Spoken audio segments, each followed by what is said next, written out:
Bonsoir à tous. Les autorités de transition guinéenne s'étaient engagées pour une élection présidentielle avant la fin de l'année 2024. Donc la transition devait s'achever en principe le 31 décembre 2024. Aujourd'hui, nous sommes le 18 décembre à l'heure où nous enregistrons cette émission. Et franchement, c'est très difficile de pronostiquer qu'il y aura des élections avant la fin de l'année. Et cette information a été confirmée par le porte-parole du gouvernement. Donc la question qui se pose, c'est de savoir, allons-nous vers une transition sans fin en Guinée-Conakry? Mesdames, Messieurs, pour en parler, je suis en compagnie de Frédéric Tchoungui, bonsoir. Merci de me recevoir. Et Abdou Fleur, bonsoir Abdou. Bonsoir. Abdou, est-ce que vous comprenez les raisons de ce report-là, annoncé, des élections présidentielles en Guinée? Alors, les seules raisons que nous connaissons, c'est peut-être celles qui sont avancées par les autorités. La transition devait prendre fin, mais depuis quelques mois quand même, il faut se dire qu'il n'y aurait peut-être pas d'élection, parce qu'une élection aussi, elle se prépare. Et il n'y avait pas de signaux, et au contraire, on a vu peut-être quelques ballons de sonde du président, du régime. Le dernier événement peut-être triste, c'était le match de football qui a été organisé pour un peu faire la promotion du président. Et au niveau des acteurs politiques aussi, je crois qu'ils commençaient à dénoncer le fait que rien ne se fait pour qu'il y ait des élections. Donc les raisons évoquées peut-être par les autorités sont d'abord les chantiers qui sont engagés, les infrastructures, notamment l'exploitation. Le porte-parole du gouvernement dit qu'on est dans la phase de refondation de la transition. Donc c'est l'article 2 de l'achat de la transition qui le dit. Et si à la fin de l'ultimatum, on parle de la phase de refondation, je crois qu'on est parti pour encore peut-être quelques mois, voire quelques années. Ça m'inspire une question quand même. Est-ce qu'une transition a vocation à penser à une refondation? Normalement, non. Normalement, non. Lorsqu'on parle du terme littéral de transition, c'est transiter. Ça veut dire quoi? Ça veut dire que c'est le moment, c'est l'espace entre une étape et une autre. Et malheureusement, aujourd'hui, nous nous rendons compte que sur le continent africain, les transitions, en réalité, se traduisent en présidentiables. C'est-à-dire que c'est eux qui, in fine, endossent le pouvoir exécutif sur le long terme. Il n'y a pas de préparation préalable, ni de vision dans de préparation préalable d'élection. Il n'y a pas de grands chantiers à ce niveau-là, en tout cas au niveau démocratique en général. C'est plus la consolidation en général des pouvoirs de transition dans nos pays africains, dont les différents pays qui le vivent en souffrent aujourd'hui. Donc on est dans cet anachronisme-là aujourd'hui où les transitions se muent en réalité en pouvoir exécutif et c'est dommageable pour le jeu démocratique. Et est-ce que vous comprenez les raisons qui poussent à ce report de la transition? Pas du tout, si ce n'est que le pouvoir en place n'a pas vocation réellement à mettre des élections. Ça peut être pour diverses raisons. Peut-être qu'ils jugent qu'aujourd'hui, l'état du pays, la Guinée, n'est pas propice à ces élections. Peut-être qu'ils jugent que... Il n'y a pas de guerre, hein, parce que tout un pays de l'AES me disent qu'il y a la guerre à la porte. Bon, Guinée, vous savez, c'est eux qui sont en exercice. Donc peut-être qu'ils ont la vision du pays, disant que bon, aujourd'hui, ils jugent de par leur action que la Guinée n'est pas prête à cela. Donc, ça peut être l'une des raisons ou aussi encore, malheureusement, ça peut être le moyen de pouvoir s'accaparer le pouvoir sur le long terme. Disons les termes tels qu'ils sont aujourd'hui. On ne fait pas de langue de bois ici. Donc, peut-être que c'est la vision de pouvoir préparer une transition sans fin qui va déboucher en réalité sur la validation du président actuel, M. Doumbouya. Et justement, qui s'était engagé à déjà transmettre le pouvoir aux civils, à ne pas être candidat, même s'il y a une confusion qui s'est installée ces derniers jours avec le projet de loi constitutionnelle qui l'autorise à se présenter, contrairement à la charte de la transition, qui interdisait à tous les membres de CNRD de se présenter. Abdou Fleur, en Guinée-Conakry, certains membres de l'opposition parlent de trahison. On a même reçu Céline Dalein Diallo ici, l'ancien Premier ministre, qui parlait de parjure. C'est un peu fort ou pas? Ce sont ces termes, je lui laisse ces termes. Ce qui est constant aujourd'hui et ce qu'il faut dire, c'est qu'on ne voit pas le bout du tunnel. On ne voit pas quand est-ce que la transition terminera. Il y en a qui parlent d'un an supplémentaire en 2025, le temps de voir aboutir certains chantiers, comme je l'ai mentionné à l'entame de mes propos, notamment l'exploitation des minerais de fer, la construction de ports, d'aéroports et surtout la construction d'hôpitaux. Il y en a qui parlent de ces raisons. Aussi, il y en a qui évoquent l'idée selon laquelle il ne faut pas précipiter les choses pour aller vers une élection à laquelle il y aurait des contestations. Et qu'en amont, il faut une concertation, un dialogue. Donc, toutes les conditions aujourd'hui, je crois, ne sont pas réunies plus tôt. Il aurait fallu peut-être mettre en place ces conditions avant la date butoir, mais au jour d'aujourd'hui, ce qui est constant et ce qu'il faut dire, je ne suis pas sûr que la Guinée soit prête aujourd'hui pour aller vers une sortie de crise, une transition où il y aurait aujourd'hui des élections d'ici le 31 décembre. Ça sert à quoi de s'engager à une date si on n'est pas prêt à la respecter, Frédéric? Peut-être que cela... Concrètement, on aurait pu dire, on y va, on avance, on refonde, et si on a la possibilité... Le problème, c'est qu'il y a un jeu au niveau de la communauté internationale. D'abord de la CEDEAO qui mettait près la pression. Il y a la CEDEAO, mais il n'y a pas que la CEDEAO, il y a les observateurs internationaux. Lorsque des milices prennent le pouvoir de manière non démocratique par un putsch ou autre, ils sont obligés en général, pour rentrer dans les bonnes grâces de la communauté internationale, de donner un calendrier clair, net et précis. Nous prenons le pouvoir jusqu'à telle date et à cette date, on va s'atteler à mettre en place des élections. On s'est rendu compte, on se rend compte lorsqu'on regarde malheureusement la vie politique africaine, on peut prendre le cas du Gabon, il y a d'autres pays, que lorsque le président de la transition, peu importe comment on l'appelle, dit qu'il ne partira pas aux élections, il part toujours. Il faut être clair dessus. Donc c'est très important de le mentionner. Moi, je pense personnellement que ce qui va se passer en Guinée-Conakry, c'est qu'il y aura sans doute le président, vu qu'on va dire, bon, il n'est pas légitime de par son accession, si on se passe d'un point de vue démocratique, mais il est aux affaires déjà depuis 2021. Ça veut dire qu'il connaît déjà les grands chantiers. Donc moi, personnellement, ça ne me gêne pas qu'il soit président de la Guinée-Conakry. Maintenant... candidat et ensuite président, bien entendu. Ouais. Maintenant, il faut vraiment, il faudrait que ça se fasse d'un point de vue démocratique. Et pour revenir rapidement à votre question, effectivement, pour plaire à la communauté internationale pour entrer dans ces bonnes grâces, il faut donner un calendrier parce que sinon, cela rentre dans des narratifs qui ne sont pas internationaux, qui ne rentrent pas dans la communauté, dans les prérogatives de la communauté internationale. Monsieur Calendrier ne sont pas gênés la communauté internationale, à la différence d'autres pays de l'AES qui ont été plus attaqués, plus indexés à la défense de la Guinée. Est-ce qu'il n'y a pas un deux poids, deux mesures, Abdou Fleur? Alors, par rapport à la CEDEAO, c'est toujours compliqué. Alors, je crois que c'est à partir de la fin quand même de l'ultimatum que la CEDEAO va réagir. Donc pour le moment, on ne peut pas parler de deux poids, deux mesures, mais on verra quelle sera la réaction de la CEDEAO après la fin de l'ultimatum. Mais bon, on sait tous que la transition, en tout cas, va se poursuivre. Ça, c'est une évidence. Jusqu'à quand? Aujourd'hui, je crois que personne ne peut le dire de manière très claire. Et c'est en cela qu'on doit renforcer nos institutions. C'est en cela aussi, je pense que la CEDEAO doit se réformer. Il faut le dire, demain, la CEDEAO va prendre de nouvelles sanctions. C'est bien sur le plan symbolique. Mais la CEDEAO ne peut pas contraindre un État à abréger une transition ou à respecter tel ou tel engagement, malheureusement. C'est ce qu'il faut faire, je crois, pour avoir, comme on dit, des États forts dans une CEDEAO forte, dans des institutions africaines très fortes. Sans cela, malheureusement, ce sera toujours la même chose.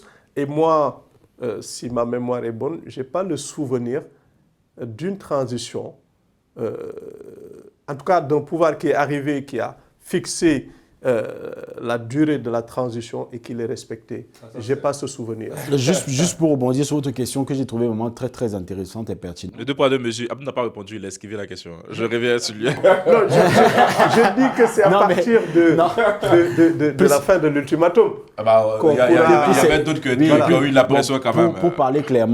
Pour parler clairement, lorsqu'on analyse la situation de l'AES et la situation de la Guinée-Conakry, effectivement, il y a deux poids de mesure.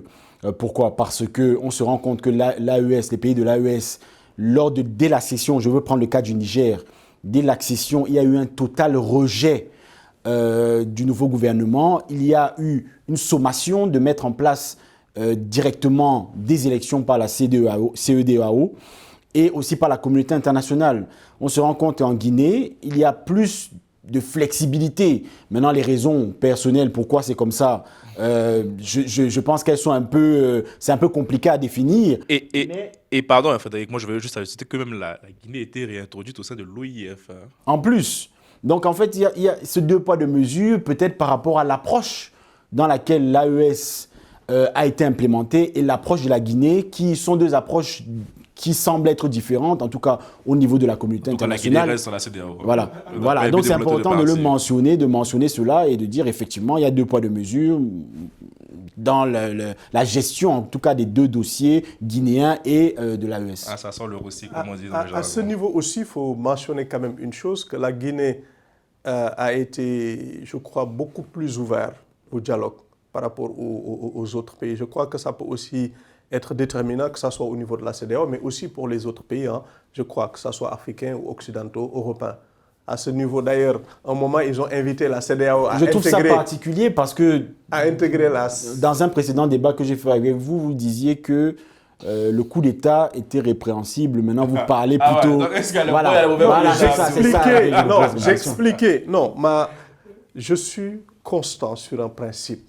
Pour moi, un mauvais régime civil vaut largement mieux qu'un régime militaire. C'est ma conviction. Surtout quand on s'inscrit dans une forme républicaine.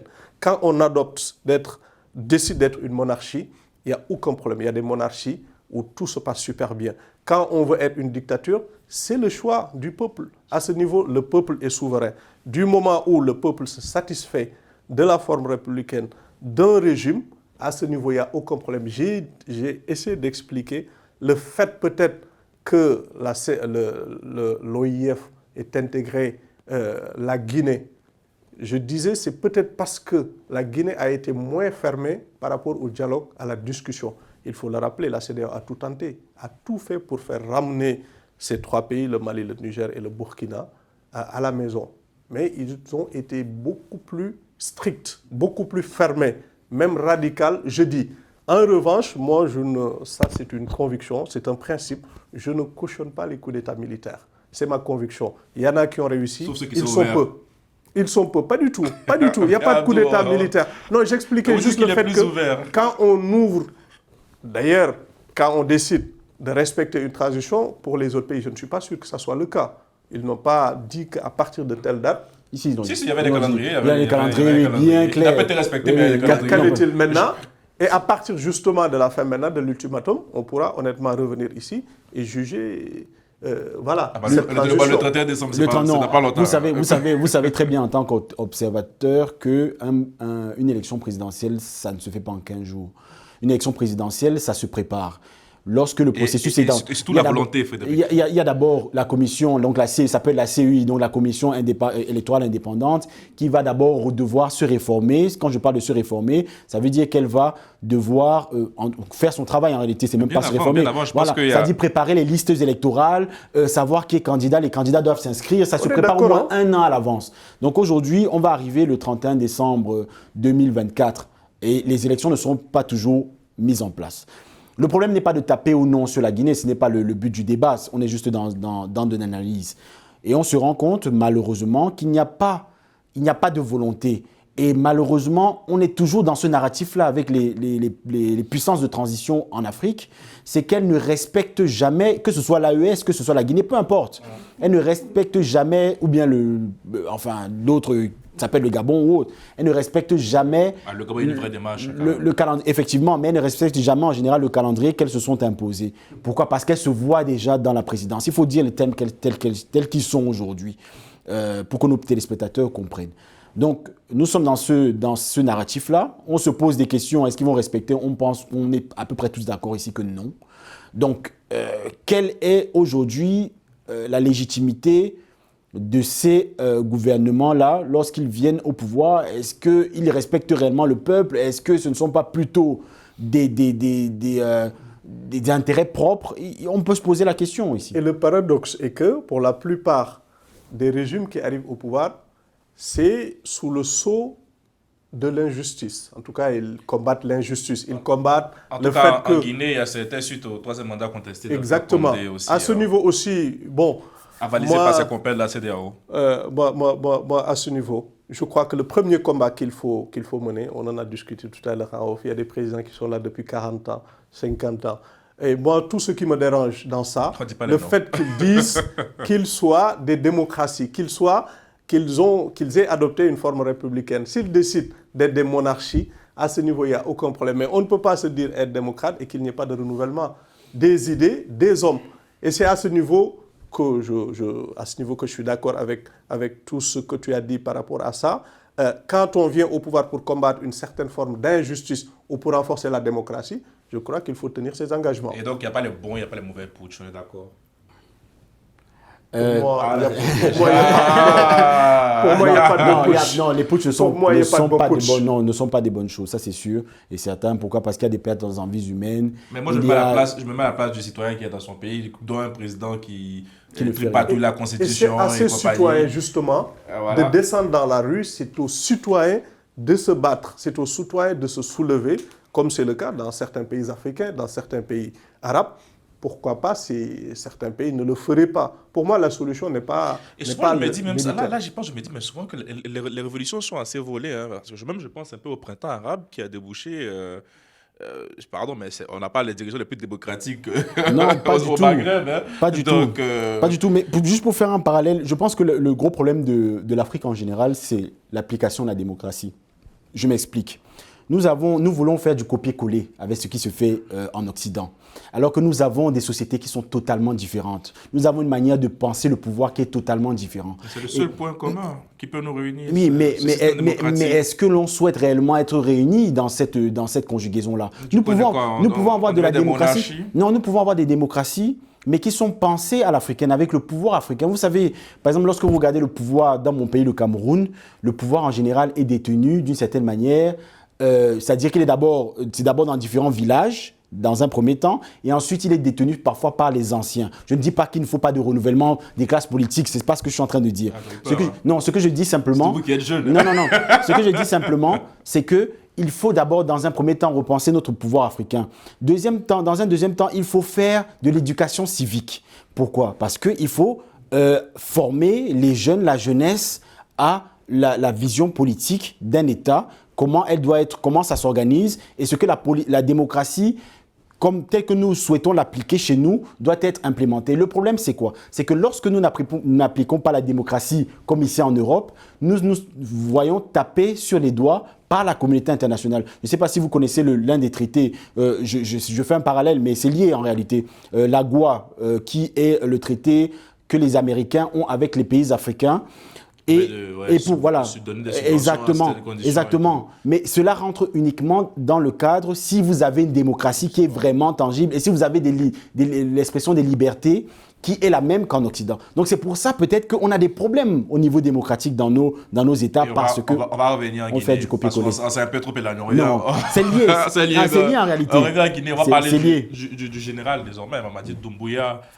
Abdou Fleur, pour vous, sans équivoque, qui sera candidat à cette élection? Je ne peux pas l'affirmer, sinon on pourrait me le reprocher demain s'il n'est pas candidat. On le garde pour la VAR. En revanche, ce qui est sûr, c'est que la Guinée n'est pas prête aujourd'hui pour aller aux élections, parce que rien n'est fait justement pour à ce niveau. Comment? De la part de qui? Non, le régime, la transition. On ne fait rien pour c'est eux qui devaient peut-être assurer cette transition. Depuis très longtemps d'ailleurs, essayer d'organiser, créer un dialogue national, aller vers un consensus.